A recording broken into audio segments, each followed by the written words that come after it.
And I get to see how a real podcaster does his work. Sir, I am not a real podcaster. You're a real influencer, but working on the podcasting then, I guess. Sorry.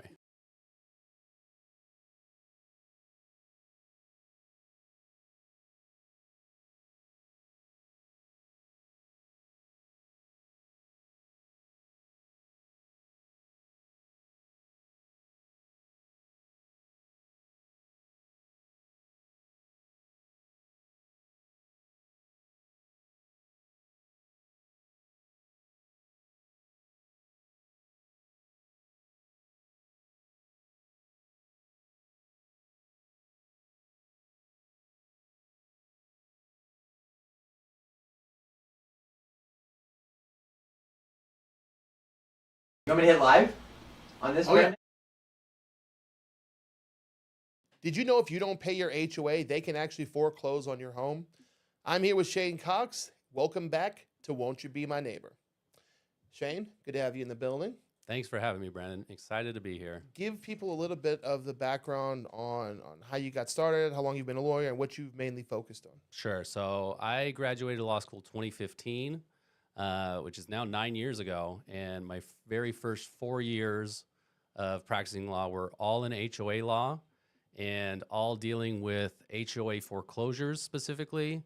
There's a dispute in law that's kind of boring, but it was super interesting. People were able to buy homes for $3,000, $4,000, $5,000 and get those free and clear of any mortgage. So people were buying these houses because there was a confusion in law, but I was dealing with all kinds of HOA stuff, but mostly about foreclosures, like you mentioned. Yeah, and how do you guys feel about that? Not just you in general, but how does the law world feel about people losing houses to foreclosures? Is it kind of like you should know the rules better? Is it something that you guys are trying to fight against? Is it something you're trying to educate people about? So in that time, I was more on the HOA side. And as a lawyer, it's always, hey, who hires you is who, Yes. you're representing. Of course, And so you of kind of course. suspend personal belief. So Of course. it is it's incredibly crazy. Nevada is specific, one of the states where an HOA can foreclose. I know Utah, they cannot. It's just a personal debt you have. Yeah. So the idea behind it is these CCNRs are recorded when a developer builds, a massive community, and he says all these houses have to follow these specific rules, Yeah. including making payments, in an amount we'll tell you later. Yeah. Well, speaking of the CCNRs, one of the craziest things from the real estate side is in Las Vegas, you have 5 days to go over the CCNRs, and if you disagree with them, you're allowed to back out of the contract, get your money back, right? So like nobody in Las Vegas is forced to deal with an HOA they don't want to. But I'd say like 90% of people don't read the CCNRs. Nobody's going to read them, and they're confusing, and they're written in a way that's legalese. So people don't understand it. And usually there's further rules adopted in the HOA. They can make further bylaws. Yeah. So specific paint colors is a thing that comes up. Trash being out in front are kind of the big things you see, where you can park your car. Yeah. Some of them are like 165 pages. They're huge. 165 pages. Nobody's reading those. No. And you're right. They're written. I like the word legalese. That's like, it's one of my favorite phrases because it's true. I've been doing real estate for a long time. And even when I read through some of these CCNRs, I'm like, what does this say? I got to call my lawyer friends and be like, hey, can you translate this to like human language? I can't imagine like a 21-year-old kid fresh out of school buying their first home, and being like, and knowing what any of these words mean. Yeah, and it seems more like it's maybe something people use to buyer's remorse to back out and say, oh, it's the HOA rules I'm backing out for. That's why I don't want to buy the house. As a realtor, I cannot confirm nor deny what you just said. But yes, the HOA does give people a reason to back out at a point in time, right? Let me just read over some statistics about HOAs so those people who are unfamiliar with the term or unfamiliar with how dominant they've become can understand. 75 million Americans reside in a community that's governed by an HOA. That's more than 30% of American homes. In the future, 75 to 80% of all homes being built will be under HOA, so that number is going to keep growing. And here's the big one. Homes in HOA communities are worth 5 to 6% more than similar homes outside of HOAs. So, as much as this turns me into the villain of the episode, it's why oftentimes I'm pro HOA. My job as a realtor is to make people money, right? And the stats show it. The history of Vegas shows it. If your house is in an HOA, you're going to make more money than the houses outside of the HOA, simply because we live in a time in America where people just don't take care of their communities anymore. You know, I think if you go back to the 1940s, 50s, 60s, hell, even maybe the 70s, you didn't really need HOAs. People still mowed their grass. They didn't leave their car on their lawn. No one had oil leaking. You know, people had a pride in their community. But I think over the past 20, 30 years, I think we've all seen it. There's less of a pride and respect for the area you live in. Are you seeing that as well? Yeah, I guess. I personally do not like HOAs. I do not live in an HOA. After working in them for 4 years, you see the issues and you see kind of the prototypical board member is an older guy or older girl that is retired, and they are going to be the HOA police and go around and look at what's wrong and then call their management company and say, send them a letter, tell them to fix this. So when I was looking at homes to buy after working in HOA 4 years, I specifically did not want to live in an HOA personally. And it was hard to find. Yep. It was a very limited pool in kind of the newer, if you're trying to get newer homes, there are so many HOAs. Everything being built basically right now is maybe even multiple HOAs. You have a big master HOA, and then you have a sub HOA. Yep. And you have to follow all of the rules and pay them all. Yes. For example, like you said, anybody living in Summerlin, if you are in the boundaries of Summerlin, you're paying a $56 HOA for Summerlin. And then if you live in a gated community, you're paying that too. So you have two HOA bylaws that you have to read through, know, and oblige, or like you said, there's a chance they're coming for your home. Have you ever were involved in a case where an HOA was coming after somebody's home? Yes. Really? Many. Yeah. No, I was involved in a company that even did the collections foreclosure process of that. So your mortgage company can do a non-judicial foreclosure, which means they don't have to file a lawsuit against you. They can choose to file a lawsuit against you. It's their choice. They can do it non-judicially, which means not through the court, or judicially, which is through the court. The HOA also can do a non-judicial foreclosure. They can just send you notices. They can file a lien against your house, and everything has a cost, and they put that cost on everything. So all of a sudden, if you even have like a $30 annual HOA fee, it could go up to thousands of dollars, tens of thousands of dollars that you have to pay back. When do they... I've been in the case where we tried to sell a woman's house, and she had about $27,000 of HOA fees that had racked up, right? And I was shocked that no one had come to foreclose on her home. What is the trigger? Are HOAs allowed to decide on a case-by-case basis? Yeah, HOAs do decide on their own, and they usually have vendors that they use. And usually on that list of vendors is a collection company. And usually they have rules. These board members are volunteers, so they're not really like looking at it day to day. They hire a management company that I'm sure you've dealt with, and the management company kind of has their process. Yeah. So it could be, hey, 90 days past due, send out that first letter, tell them they're past due, and charge $100 for that letter too, and the late fees. And then if it remains past due, whatever amount of time we decide, then it goes to the collection company. Then the collection company sends a letter.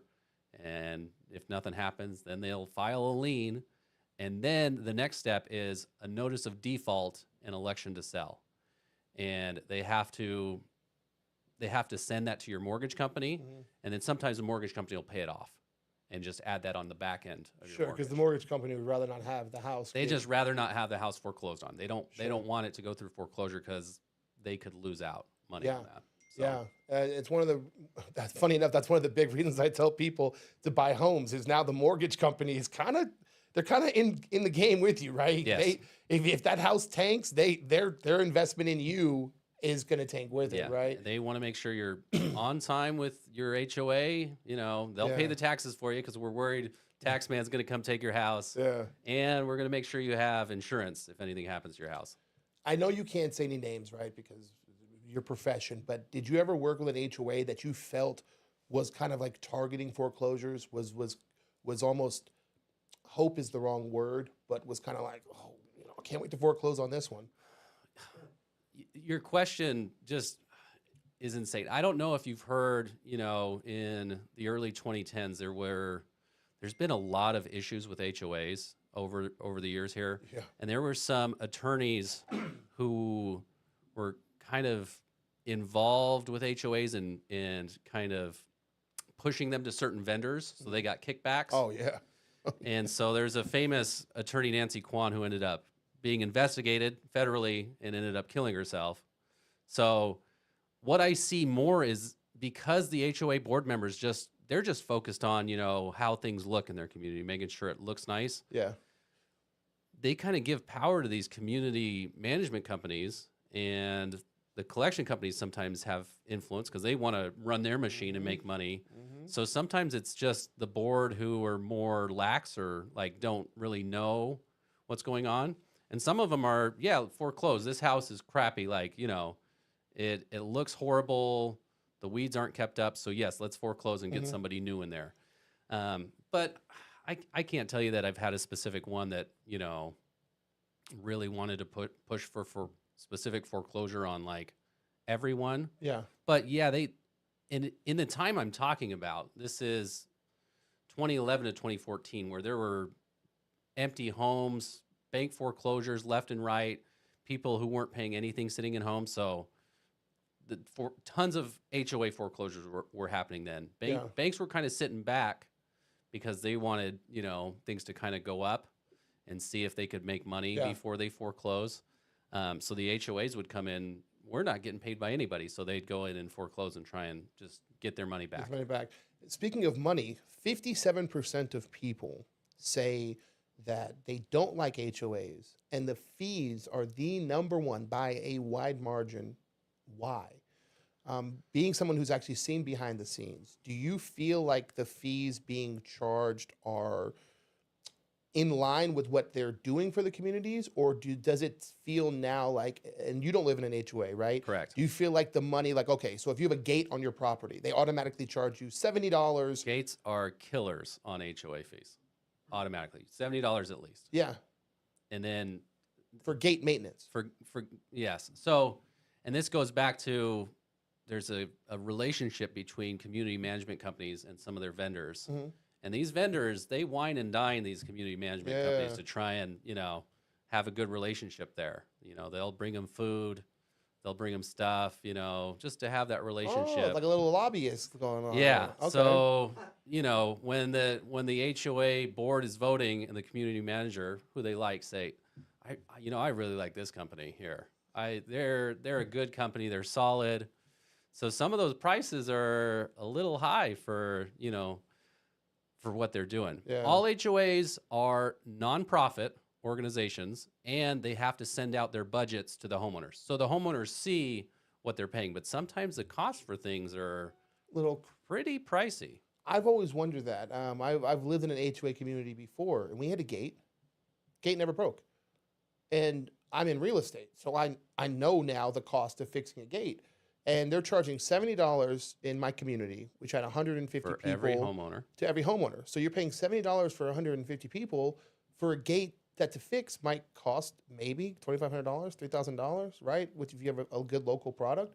Well, okay, well, where's all the rest of that money going? That's always been my question, right? And even as someone who's pro HOA, the one thing that never makes sense to me is the fees. Somewhere like California, where HOAs can be upwards of $700, $800, $900, how could they possibly justify that? And what recourse do the residents of HOAs have against maybe excessive fees?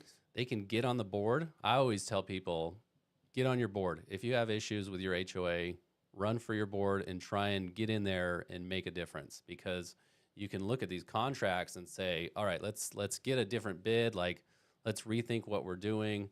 there's a ton of regulations that you do have to follow. You have to have, certain things.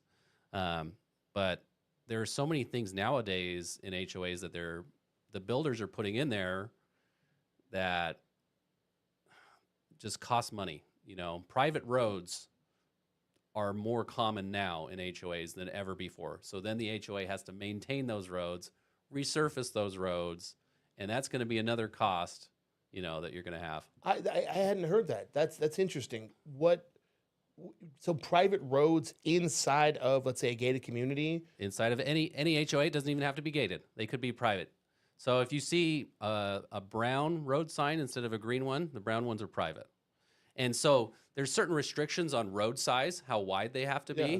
like in the city, county. But HOAs, since it's private, don't have those restrictions. And sometimes they want to build those less wide roads because it's cheaper for them to do. Sure. And then they can say, okay, only park on one side of the street or no street parking, whatever it is. So they're allowed to create their own rule set if the road is designated as private. Yes. That is, wow, you guys are sneaky. You guys are good. I had never heard about this. That's actually So really interesting. yeah, the if you see brown street signs, If you see that's brown kind of street signs. you know that those are private HOA, and the HOA fees are going to be Go higher. even more expensive. And it prevents people from having guests or anybody parking on the street. Yeah, Right? most times they'll have parking regulations too, and it depends on how. You have some HOAs that have every homeowner has to list what car can be parked out in front. So some are stricter than others. 100%. Some of the Just depends where you're some at. of the golf course communities are like that, especially if you're in one of the country club communities. They're very specific about tracking guests, how many guests, what kind of car they drive, where they park. It's and they have the right to tow. Yep. They have the right to tow. You can get your guests can get their car towed out of the community. And it's crazy because even through all of this, even though everything we've said has been about the cons of HOAs, it's still something I support. And here's the reason why. By percentage, what people say they love HOAs for is, right? Because 70% of people who live in an HOA say that they like the HOA, right? They say landscaping is the big one. 52% of people don't want to do their own landscaping. They like that the HOA covers that for them, right? Sidewalk maintenance, play areas, community pools, outdoor spaces, community security, pest control. Mainly what people like about HOAs is the convenience of not having to handle some of the responsibilities of home ownership themselves. A lot of people don't want to do conflict resolution. A lot of people don't want to do land maintenance, right? Like our addiction to convenience is the cause of the rise of HOAs, right? You can have a pool and only pay 1% of the cost of that pool. Of that pool, Like, right? That's kind of cool. You just got to deal with your neighbor's kids peeing in it. Yeah. Yeah. It's a trade-off, you know? It is a trade-off. We're big on personal accountability here, right? And what I always tell people is if you would just, when I have a buyer and they say, hey, what should I do about wanting to build higher walls? Should I call the HOA? And I go, no, go be a neighbor. Go knock on your neighbor's door, talk to them and say, hey, do you want to build a higher wall with me? I feel like so many HOA conflicts could be handled just by people being neighborly. Let me give you an example. My mother-in-law just moved into an HOA. Okay.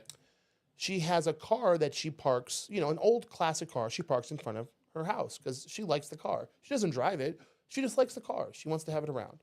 Her neighbor, instead of just knocking on her door and being like, hey, your car's been sitting there, it makes the neighborhood look a little unattractive, goes on a Facebook rampage, posts on a group page, calls the HOA, makes a huge stink out of it. And she's like, he could have just knocked on my door. I would have parked it in the garage, I feel like a lot of the things people dislike HOAs about are things that they could quite easily handle themselves. Yeah, I've heard it, very similar stories over and over again. And sometimes as an attorney, or I'm general counsel for an HOA still, it's like The best one. I have to be a babysitter. Like you don't want to pay me my rate as an attorney to be your babysitter. Yeah. Like it could just be hashed out if you guys went and talked face to face. Yeah. Everybody's a keyboard warrior sometimes. And like, Yeah.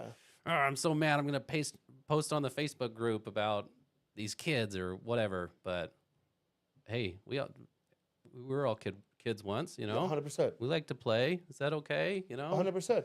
And what's even weirder is I feel like, now again, I wasn't there in the 40s and 50s, right? But I had a grandpa I grew up with, so he would tell me, and he's like, we didn't have HOAs back then. We would all just do the neighborly thing. If there was a neighbor who wasn't taking care of his lawn, we would, hey, do you need some help? Right? Are you struggling? Like, is there something we can help you with? It was like a community thing, right? And I think people would be more pro HOA if the community or neighborhood feel was there, Yeah. right? If you felt like we're in this as a team. But even in an HOA community, it just feels like a bunch of strangers living in Yes. the same place, right? Yep. Lots of people that don't talk to each other. I mean, I know my neighbors, but it's not because I'm not in an HOA. It's just because I'm on a street that people have lived there a long time. Yeah.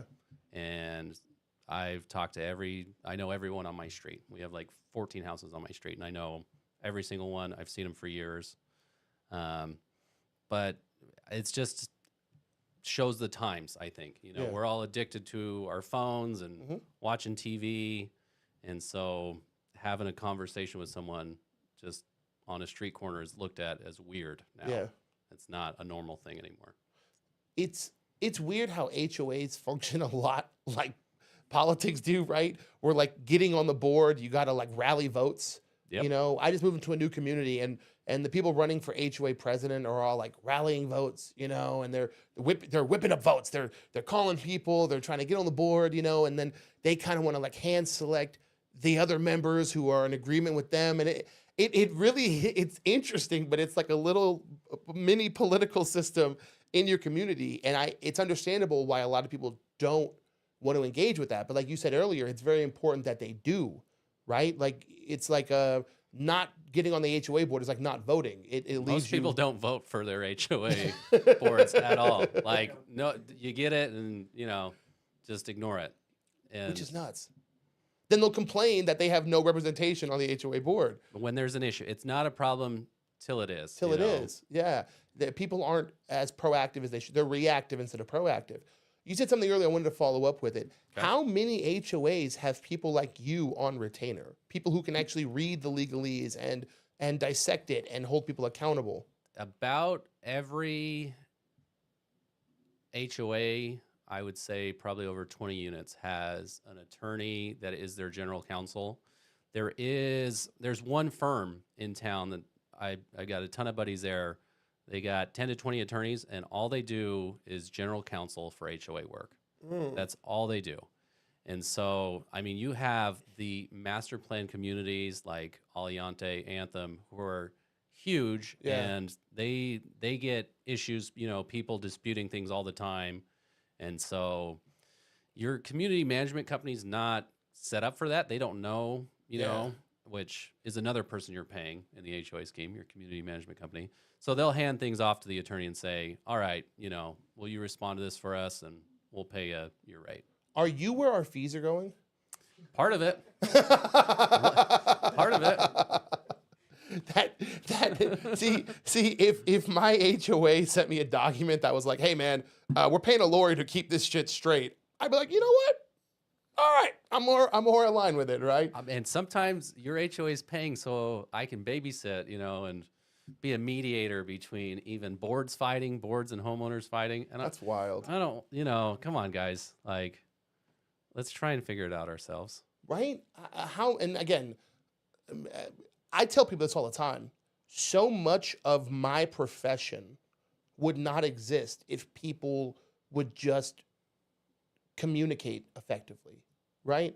Like the whole reason we have a title and escrow company is because one person doesn't trust the other person with their money or doesn't trust them to be honest about the title, right? So much of why my job exists is babysitting, is making people feel comfortable. And I'm like, dude, if the buyer and seller would just talk and be like, hey, I want to buy your house, I want to sell your house, the roof needs repair, great, well, right? If they would just communicate like that, so much of my profession wouldn't exist, right?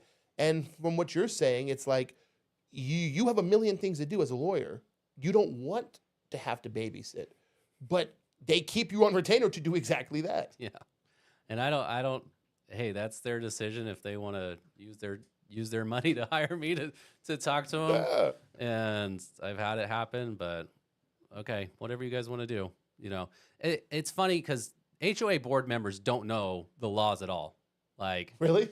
no, not at all. Like, they just know what they think their rules are, and they want to enforce, their rules, but they don't know how to do that. So sometimes the community management company is like, no, you cannot do that. Or they hand it off to the attorney and say, no, you tell them they can't do that. So if someone actually read through the CCNRs and educated themselves, they would most likely know more about the rules than the board members do. Most times. It's like when you're a kid and you think the adults have it all figured out, Yeah. and then you become an adult and you're like, nobody's got anything figured out. Yeah. This is the same thing with the HOA board members. They have heard things, but they just come in and they're looking at fines. There's no education process that there's required to be an HOA board member. Yeah, right. So they're just shooting from the hip. 100%.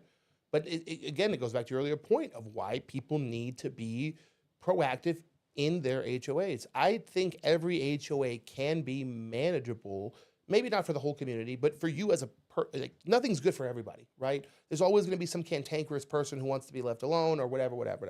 But I think you can make HOAs valuable for you if you just run for the board, if you just make yourself involved, right? At the very least, and again, this is going to sound bad, but at the very least, if you're on the board, the other board members are going to leave you alone, right? There's a good chance the other 4 board members are like, oh, his trash isn't out this week, but we know Carl, he's a good guy, right? At the very least, show your face, make yourself known, make it hard for them to come down on you so harshly. Yeah, you get paid nothing to do it, and it takes a ton of time. So, I mean, I can understand people not wanting to be on a board, but if you're at the level where, you're coming to a potential attorney, because I've sued HOAs before too, and you think that, your HOA is targeting you or something, definitely make sure you're up on your rules. Everybody goes into the situation knowing they live in an HOA. Yeah. It's not a secret. You know that there's rules. So, take some responsibility, self-responsibility there, and know what the rules are, and make sure you're following them. You have to not have violations normally to be on the board. You have to be kind of clean, not in arrears, not behind on your payments. So make sure you know what's going on. I'd say get involved. If you have an issue, get involved. I've had a buddy who, hey, they're going to install these security cameras in my HOA because they don't feel safe. Yeah. But the cost is this, and it's going to cost me this. Yeah. I need to get on my HOA board to try and dissuade them from doing that, because is that really worth it? We can all get our own cameras. If you feel it's a need, you can get your own security camera. So there's always issues that people think are important, and sometimes your board doesn't represent your opinion either. Yeah. Yeah. Well, again, it's no different if you don't vote in local elections. You might have someone elected who makes decisions that don't benefit you. Again, it's like mini politics in there, right? It is. You've got to be represented. Did you win? In which time? Suing When HOAs? you sued the HOA? I mean, most cases always settle. And I'll tell you one thing, and I think your listeners might want to know this. Whenever you try and sue an HOA over the interpretation of CC&Rs, so about colors or whatever, you have an issue with your HOA, they're fining you, the real estate division has a mediation program that you have to go through before being able to sue your HOA. So every year, a homeowner has one free one. They can get a fee waiver and do this for free, basically. If you have a dispute with your HOA, you can file this form with the real estate division and go to a mediation and see if there's something you can resolve if you have an issue. So most times we're trying to resolve cases. Usually cases settle without having to go to a trial, arbitration, or whatever. And there's processes in place. This is to protect the HOA so they don't get sued as much. Of course. But it does help the homeowners as well, because you can try and see, okay, is there some middle ground? Is this just a rogue board not really following their rules? And so usually then they'll get their attorney involved and Yeah. look at it and say, okay, is this, are we allowed to do this? Is this too harsh? Something we're trying to restrict because there's decorations that people want out. Yeah. There's, if I want a bench out in front of my house, but the rules don't specifically say you can't keep benches or a swing set, or there's so many different issues that I can't contemplate. I've seen a few, but there's so many different things that you could have a dispute about with your HOA. Do you have a memorable one? Do you have a maybe memorable because it was like hilarious how small people were being about something, or hilarious that the HOA was pushing back on something so minute? Anything that stands out? I don't. This one's crazy. Somebody really wanted to fly a Confederate flag. Okay. So that's I mean, there's some First Amendment issues there too, like, Yeah. and so a symbol of racism. Yeah. Some people consider that, oh, this is my heritage, and the majority of people see it as a symbol of racism. So I was not primarily involved in that. I heard about it from some friends. I think that they ordered to have it taken down. I don't know what ended up happening, but I've heard, decorative pillows out in front of my house that change, with the seasons. Yeah. And the HOA was taking offense with that. Specific paint colors, or can I use this specific paint brand? Or do I have to use, can I use this other paint brand? And then paint fades over time in the sun of Las Vegas, and then they don't look the same. And so there's just so many complaints that people can have and issues. And Let's say somebody has what they believe to be a suable issue for an HOA, right? At what point do they contact someone like you? so I've seen that there's different stages that people go through. There's the, okay, I hate my HOA, I'm going to tell my friends. Step 2 is maybe I'm going to text my friend and see if they know an attorney. And then step 3, maybe they'll actually, talk to me, but not convinced that they want to do something. And then step 4, hey, they actually want to hire an attorney for it. I've had to tell people before, you can do that mediation route, by yourself. You can pay me to be there, but what is it worth to you? Like, how, you have to pay me money to be there. So, I mean, you can do this by yourself and see if you can resolve the issue. So usually we're talking, if your issue's worth to you less than $10,000, then it's going to be tough to get an attorney involved. Yeah. Because for me to really take your case where it needs to be, if you really think you have a fight, it's going to be quite a bit of money. Are you willing to pay $10,000 to get your summer pillows on the front porch, right? Like, You can go through that mediation yourself and, and see if you can figure something out, and the HOA says okay. But I mean, there are good fights to have, but hiring an attorney is expensive. Sometimes you don't want to pay an attorney for something small, and I'm sorry that I have to give that bad news, but I'm not going to work for you for free, even though I don't like HOAs. I have to give them the same bad news. Hey, listen, I love you. I want to get you this house, but I can't do it. Do you really have money to buy a house, or are you just like, on the fence? So, I mean, people win cases against HOAs though, and usually things are just in the middle ground somewhere, in the gray area. So it would need to be a jury or judge deciding at a trial, what it really is. One of the examples I heard that was a case that got carried a long time was somebody who wanted to park their RV, in their driveway. And they had a note from the builder, just a handwritten note saying, yeah, that's okay, you can do that. But the rules, the CC&R said, hey, you can't do that. Yeah. So there was a conflict, and this is a case that had to go all the way to trial. So people are paying, by the time you get to trial, it's hundreds of thousands of dollars, or close to $100,000 to take a case to trial. So we're paying all this money to see if you can park your RV in front of your home. No one, and I will take this to my grave, no one takes it more seriously than RV people because they bought that house to park their RV, and damn it, they're parking their RV. They will.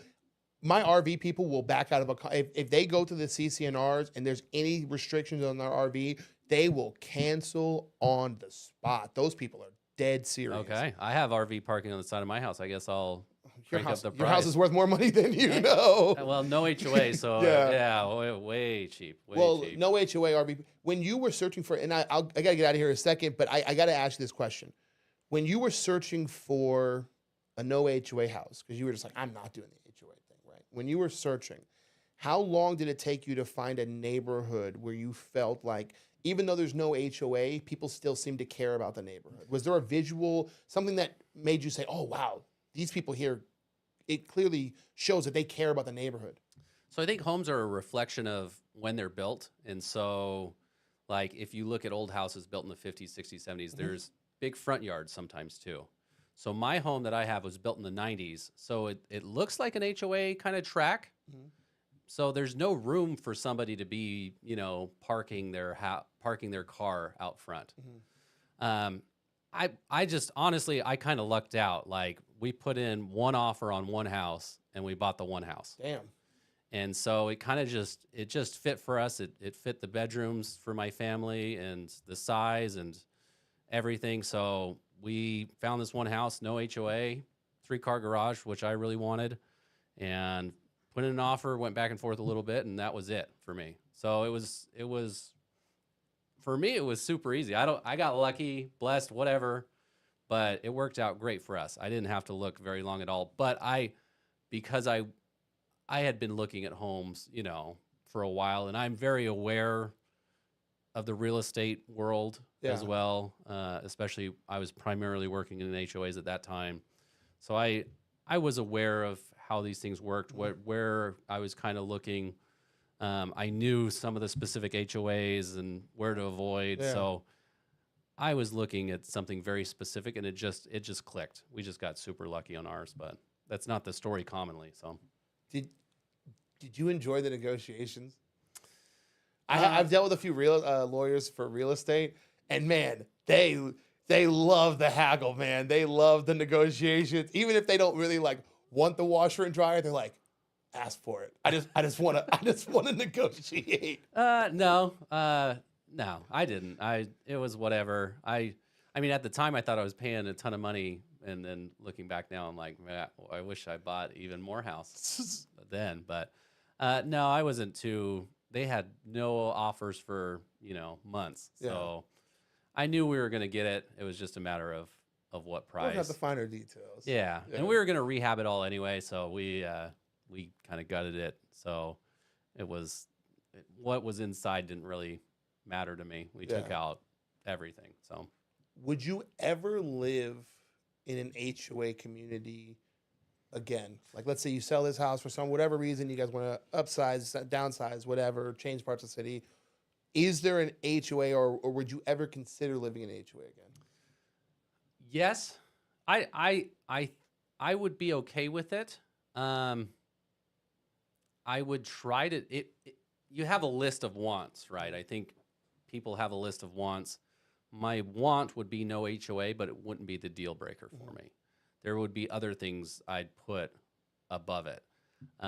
But I would look kind of near where I'm at in the Lone Mountain area, and there are a lot of non-HOA homes, or there's very small HOAs, like there's 4-house communities or 6-house communities, because developers will build a lot smaller areas, where in that instance, that is a neighborly thing. Like, you have to know these other, because there's only 4 or 6 of you, and you're all, usually they don't hire community management companies, because it's like they want a minimum amount, and it's like, you want that amount for just the 6 of us?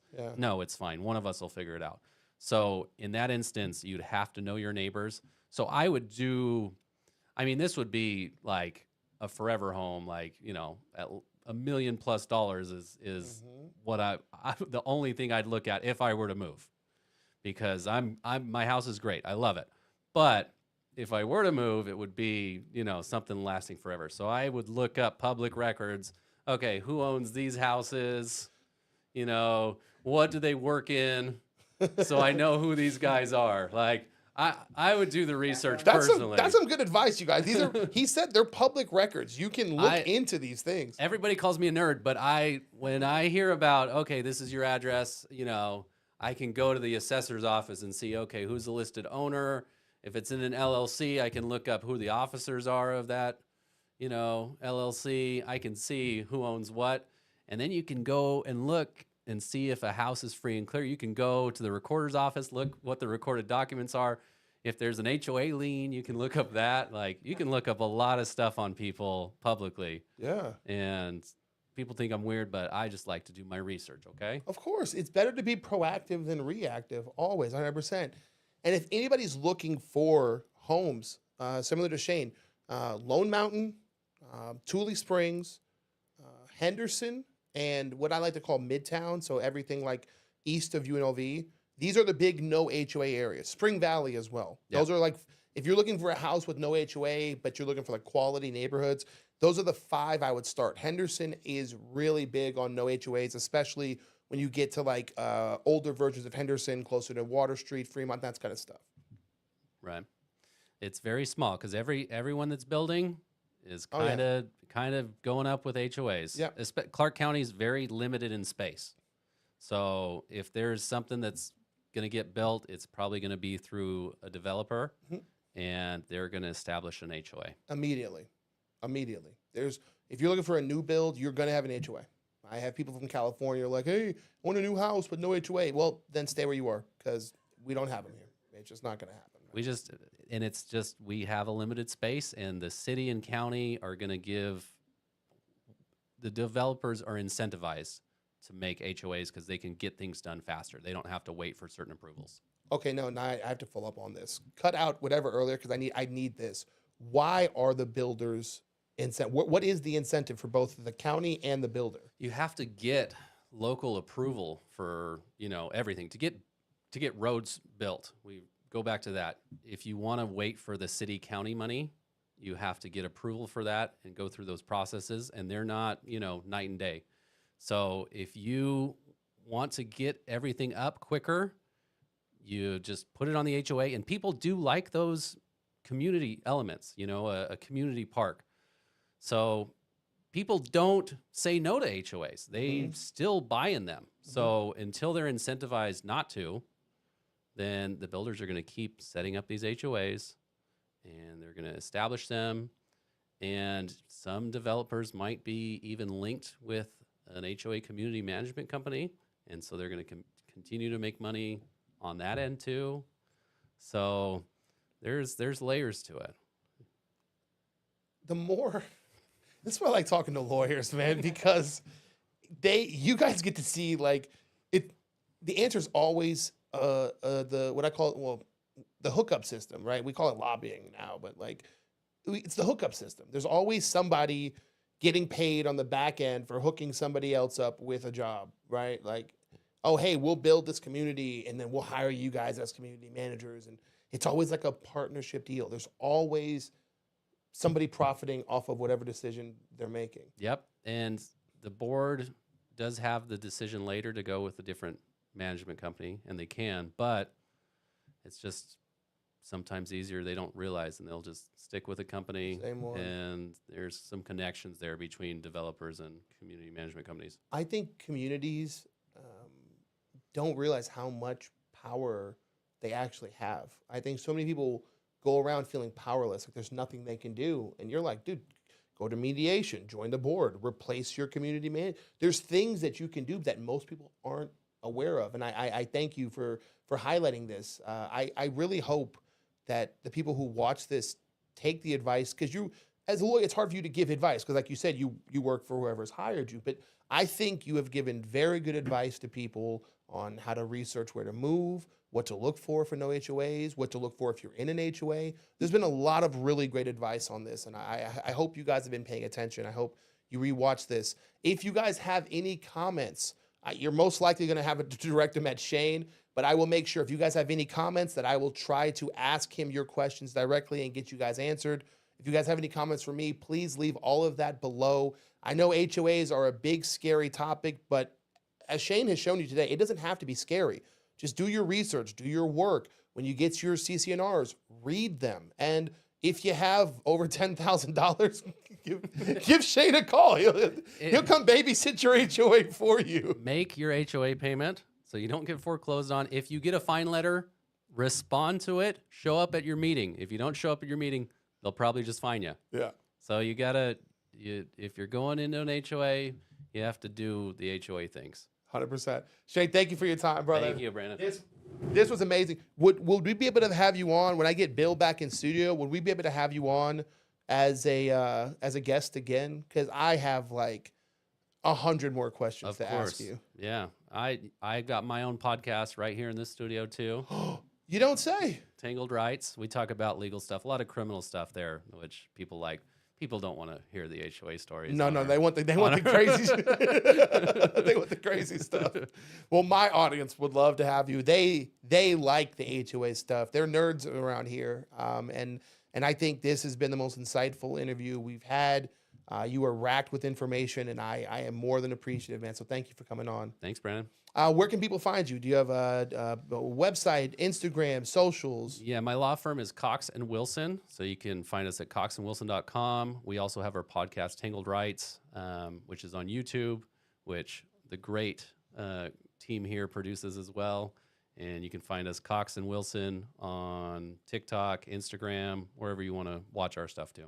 That's fantastic. And I'm Brandon from Vegas. Just go into your Google and type in Brandon from Vegas. You'll find me. As always, guys, like, share, and subscribe. We are really growing the YouTube page. We're going to keep you guys packed with tons of information. And until